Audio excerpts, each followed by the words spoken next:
मुख्यमंत्री अरविंद केजरीवाल ने खटकड़ी नाहर स्थित राजकीय फार्म में बायोडिकम्पोजर घोल के निर्माण की प्रक्रिया का शुभारंभ किया। इस मौके पर मुख्यमंत्री ने कहा कि इस साल 4200 एकड़ खेत पर इस घोल का छिड़काव किया जाएगा।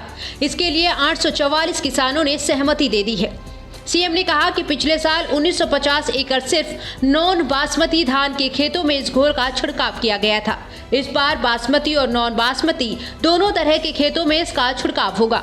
उन्होंने कहा कि दिल्ली में 14,000 एकड़ में धान की खेती होती है। जैसे जैसे किसान आएंगे उनके खेतों को इसमें शामिल किया जाएगा। तो इस बार पिछली बार लगभग 300 किसानों ने दिल्ली के अंदर इसे अपनाया था।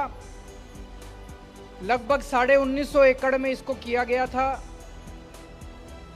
इस बार 4200 एकड़ में इसको डाला जा रहा है और 844 किसान इसका इस्तेमाल कर रहे हैं। तो ज़्यादा बढ़ चढ़ के किसान सामने आ रहे हैं।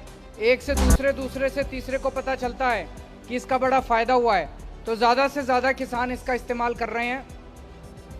और पिछली बार हमने केवल इसको नॉन बासमती में ट्राई किया था, इस बार इसको बासमती वाले एरिया में भी ट्राई किया जा रहा है। तो लगभग दिल्ली में जितने भी अब इस फसल से के निकलने के बाद होगा, लगभग सारा एरिया कवर हो जाएगा। तो अभी तक हम कहते थे भाई ये जो पराली है इसका समाधान नहीं है, और जब समाधान के नाम पे बात होती थी तो बड़ी बड़ी महंगी महंगी बातें करी जाती थी। ये घोल बड़ा सस्ता सा है।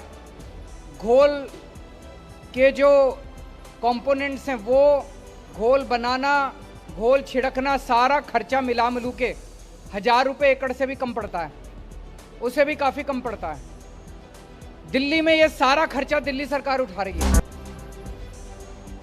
अब हमारी अपील है सभी सरकारों से कि अब हमें इसका समाधान मिल गया। जैसे दिल्ली सरकार अपने किसानों की मदद कर रही है, ऐसे बाकी सरकारें भी अपने अपने किसानों की मदद करें। पंजाब किसान पंजाब के किसानों की मदद करे, हरियाणा किसान हरियाणा सरकार हरियाणा के किसानों की मदद करे, उत्तर प्रदेश सरकार उत्तर प्रदेश के किसानों की मदद करे। अब हमें पराली जलाने की जरूरत नहीं है। और केंद्र सरकार की एजेंसी के द्वारा ये जो थर्ड पार्टी ऑडिट किया गया है, इसके बाद अब एयर क्वालिटी कमीशन ने ये माना है कि ये सक्सेसफुल है।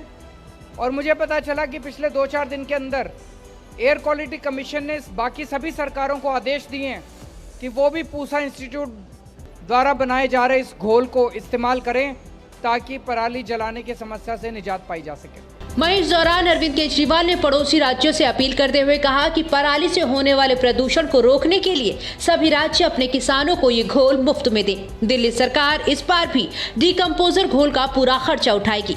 बता दें कि इस घोल को पूसा संस्थान ने बनाया है। पूसा संस्थान द्वारा विकसित बायोडिकम्पोजर कैप्सूल की दिल्ली के अलावा पंजाब, हरियाणा, उत्तर प्रदेश में भी मांग बढ़ी है। 5 अक्टूबर से दिल्ली में इसका छिड़काव किया जाएगा।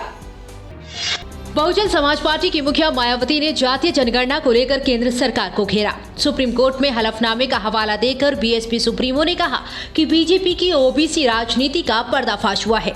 उन्होंने कहा एससी और एसटी की तरह ही ओबीसी वर्ग की भी जातीय जनगणना कराने की मांग पूरे देश में काफी जोर पकड़ चुकी है। मायावती ने ट्वीट कर लिखा, केंद्र सरकार द्वारा माननीय सुप्रीम कोर्ट में हलफनामा दाखिल करके पिछड़े वर्गों की जातीय जनगणना कराने से साफ तौर पर इनकार कर देना अति गंभीर और अति चिंतनीय है, जो भाजपा के चुनावी स्वार्थ की ओबीसी राजनीति का पर्दाफाश और इनकी कथनी और करनी में अंतर को उजागर करता है। सजगता जरूरी।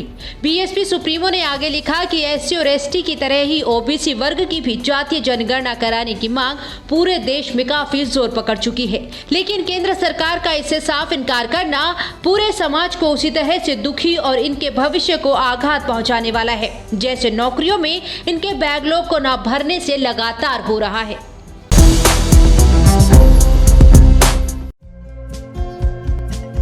हमारे चैनल को लाइक, शेयर और सब्सक्राइब जरूर करें और नई अपडेट्स के लिए बेल आइकन दबाना ना भूलें।